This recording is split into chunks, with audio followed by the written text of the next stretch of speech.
Well, hey, you, and welcome back to another episode of the Western Hippie Podcast. I'm your host, Michaela, here with my corgis per usual.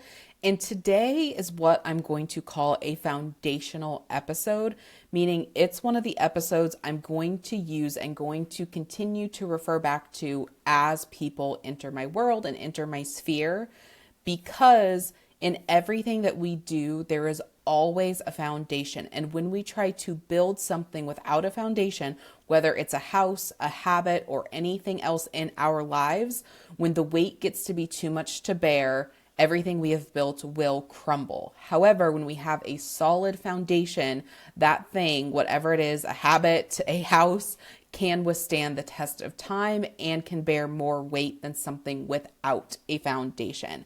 And so what gave me the inspiration for this episode is a couple of things.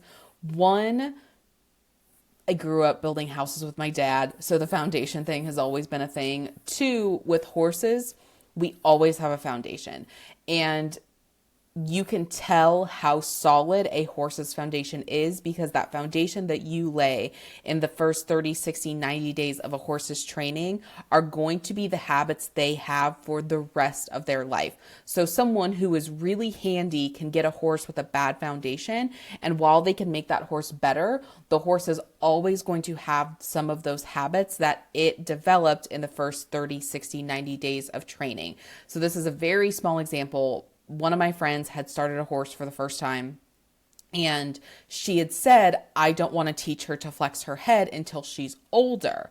And I told her, I'm like, you're actually just training her to be stiff, because if you don't teach her how to be flexible, because flexibility in a horse's neck is really important. I said, if you don't teach her how to be flexible, you're not training her. You're going to be fighting through the habit of stiffness. And this is the same philosophy, the same concept that we are laying here today. We don't want to be riding through, literally and metaphorically, a habit of stiffness. We want to develop flexibility in that foundation from the beginning. So that was the second thing that really inspired this episode. And the third thing, and this is more of a, in film school, you have a one, you've seen one, or you have act one, and then you have act 2A, and then act 2B. I feel like this is like an act 2B because it was really inspired by this foundational concept in horse training. Is as I have learned how to rewire my subconscious brain, as I've learned to release trapped emotions and do this emotional development and spiritual, I really want to come up with a new word for all of this stuff, but for lack of a better term, like spiritual development, whatever you want to call it, it's became very clear to me, similar to horse training, we have to have a foundation, that the way that we go through things is actually very important. And so the two pieces of foundation that I've been working on laying in my own life is safety, nervous system regulation, and then two, just building a belief. I'm going to get into that into a separate episode. But with all of that being said, one of the things that's really important, whether you're learning from me or whether you're learning from someone else, is you need to know their values. Because if someone is seeing the world through a different lens than you are, it's just going to clash. It's not going to work. And our values, to me, along with our identity and other things, is the GPS coordinates that are getting us to where we want to go. So if someone is using different GPS coordinates than you are, you do not want to follow them because they're going to lead you to places that you don't want to go. So it's really important to me that you are very clear on my values so you can make sure, yes, I know Michaela's values. I want to continue to learn from Michaela, and to be very clear that you know your own values and that we are either aligned or we're not. And if we're not aligned, you're not wrong, I'm not wrong, you're not right, I'm not right. It's just we're going on different paths. And so one of these values for me, and I'm going to add a little bit more of a backstory here right now.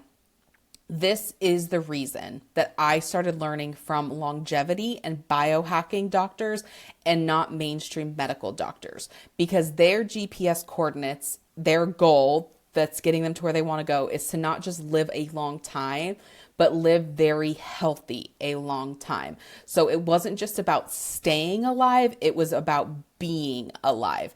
And so I started learning from doctors because they were literally looking at problems through a different lens. They were putting in different GPS coordinates to get them to where they want to go, where mainstream medical doctors, they're going to try to keep you alive, but not necessarily well, alive, and thriving. So I quit learning my health advice from mainstream media, medical doctors, because it is more important to me to not just live a long time, but to live very well and to be alive and not just alive. So that's just an example. And that's what I want you to start looking at.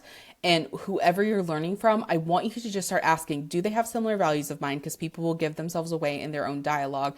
And two, are they going a direction that I want to go? Or are they just saying things, but they're not actually anywhere that I want to be? Because this is all really important. Again, we're not out here to make anyone right or wrong. We're just making sure we are walking the path that is right for us. And so now, all of that being said, I want to get into how we think is greater than what we think. So this is a huge goal of mine, and everything that I do and teach, every podcast I record, every YouTube video I record, every teaching that I do, I don't want to just tell you what to think. I don't want to just tell you what to do. I want to teach you how to evaluate the situation, how to think critically about it, and then come up and make a decision for yourself. Side note, if you want me to ever do a better job at that, you have permission to send me an email, Michaela@michaelamay.com, and say, hey, Michaela, you need to do a little bit more of the how and not just the what here. Totally have my permission to do that, because I always want to be pushing myself on that, because I don't want you to, with some of the things that I do, like with dog health, right? I don't want you to have to call me. If you need to learn something new, we always need to learn new things. We always need to learn a new tool, but I want you to know how to evaluate your dog and realize, like, oh, it's this system that's having an issue. And whenever this system is having an issue, we need to address it with this solution. That's how I want you to be able to evaluate whether it's a horse, a dog, or yourself, is to know, because one of the things, and I'm not going to get fully off on this tangent today, but I believe that the overcomplication of our medical system is a fear tactic, because if it's overcomplicated, we will, and I actually think this is the reason that medical school is so long, is because, and again, I'm not talking like surgeries and all of those things, but as I'm helping people with their dogs who have cancer, there's all these different names for cancer, and it all comes back to the same root cause. So a way that I can explain this a little bit better is in Chinese medicine, they would never say like, oh, you have IBD, IBS. They wouldn't have 7 different names for a stomach issue. They would say something like, oh, you're damp in your intestinal, like, we need to, you have a little bit of phlegm, which is dampness, so we need to add heat. They would never give you 10 different diagnoses. They would say, oh, this is imbalanced, that's giving you that symptom, here's how we balance it back in. And that is really how simple the body is. And so I want you to feel confident and have the tools to feel equipped, like, oh, I may need to learn more things, but as a general rule, I know these systems of the body. I know if these systems of the body are off, I can approach it with this, or that.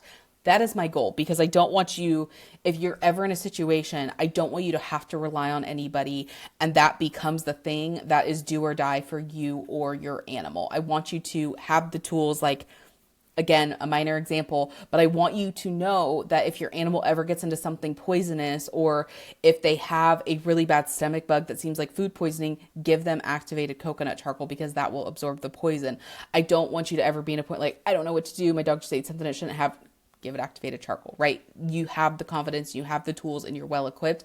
That is my goal. Because one of the things that I learned in 2020 when we were, and even now when we were experiencing a ton of media confusion, is people would just say, like, the words that came through for me is don't believe blindly, discern deliberately. My spiritual teacher, my meditation teacher at the time, was really teaching us the power of discernment. And it's like, does this make sense? Does it sound good, or is it actually good? Because those can be two totally and completely different things. And that's why I want to teach you how to think and not just what to think. Because when we just memorize and just know what to think, we're believing things blindly. When we have discernment, when we can discern deliberately, now this is getting us on the path of how we are thinking. Can we make things make sense? Because if we don't have control over our mind, and this is a lesson I've been learning very hardcore the last 3 years, if we do not have control over our mind, we don't have control over our life. If we don't have control over our emotions, which control the mind, we don't have control over our life. And so it's all of these things, and it's even knowing when our emotions can get in the way. We can use the mind to say, like, pause. pause, honey. Pause, honey. Let's breathe. Let's breathe. Let's get back into the body. Let's think about this. We don't have to go full force all of the time. And so I want you to just start thinking about what things have you been believing blindly. Question them, challenge them. My favorite thing is just take it to court. Is there evidence that supports this belief, or do you actually have more evidence that disproves this belief? And start doing what I call a thought audit. And this is the whole point of taking them to court, is you start auditing your thoughts, and the thoughts that look a little suspicious, we take to court. We put them on trial. Does this make sense? Does this not make sense? Do I have evidence to support it? Do I have evidence that does not actually support it? And then we start going through these thoughts, and then a lot of times it's best to start on paper, and then you can start to just do it in real time. For me, sometimes even just going on a drive because I feel really relaxed when I'm driving. And so I feel like I can start to, kind of do these things just as I'm driving. And so I do this mostly like as I'm driving, like, that actually doesn't make sense. And again, with things you're seeing on social media, with things you're hearing about, ask yourself, why do I even believe this in the first place? Is this my thought? Is this my belief? Or did I just adopt it from somebody else? Because this is something I learned from Tony Robbins, and it's been so powerful in my life, is he who is most certain will always come out on top. So he, she, whoever will always come out on top. And a lot of people are very, very certain of their own bullshit. It's not the truth. It's the certainty that makes us believe and think that is true, that it is whatever they're saying is true, but it's not actually true. It's just their certainty. And so if someone says bullshit with a lot of certainty, we're more likely to believe it. And so it really comes down to we have to tap back into our gut, and we have to know how to question and challenge things. And so this is why this is a foundational episode, because even as I'm teaching, I want you to go through, because I'm going to do my best to always tell you the why, how I came to those conclusions. I'm human. So I want you to be able to question and challenge these things. Okay, Michaela is saying to do it this way. This makes sense. And then also back it up with your own evidence. So that's the thing that I have come to the point of. I established what I call my bumper lanes. So I established what I call my bumper lanes, meaning if I go too much over here, we might get past the point of rescue. And if I go too much over here, I might get past the point of rescue. And I never want to get myself into a situation where I'm past the point of rescue. And so I want to stay within those bumper lanes. So for example, if I'm experimenting with something, I know if I go too far to this bumper lane, it might, and it's not even past the point of rescue all the time. It's like, okay, if I experiment with this supplement, if I take too much of it, I might be vomiting. And if I take too little of it, I might not experience anything. Or if I take too much, it might get somewhere that I don't want to go. So those are my bumper lanes. Once I have those bumper lanes established, I will test theories.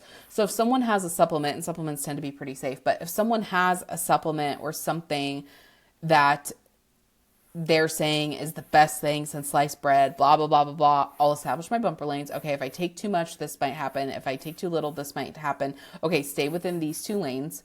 And then I'm going to go experiment, and I'm going to develop my own belief, and I'm going to develop my own independent studies, my friend and I would call it. What am I seeing? What am I feeling? What am I witnessing? Like, how is this thing working out in real time?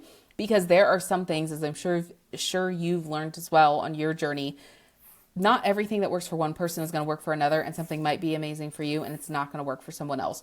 So I really have gotten to the point where I don't listen to a ton of data other than to establish my bumper lanes. And then I'm also, and I do have a few episodes on Ozempic and why I decided not to take Ozempic as someone who's quote unquote the perfect candidate. I was presented with Ozempic before, I call it the Ozempic craze.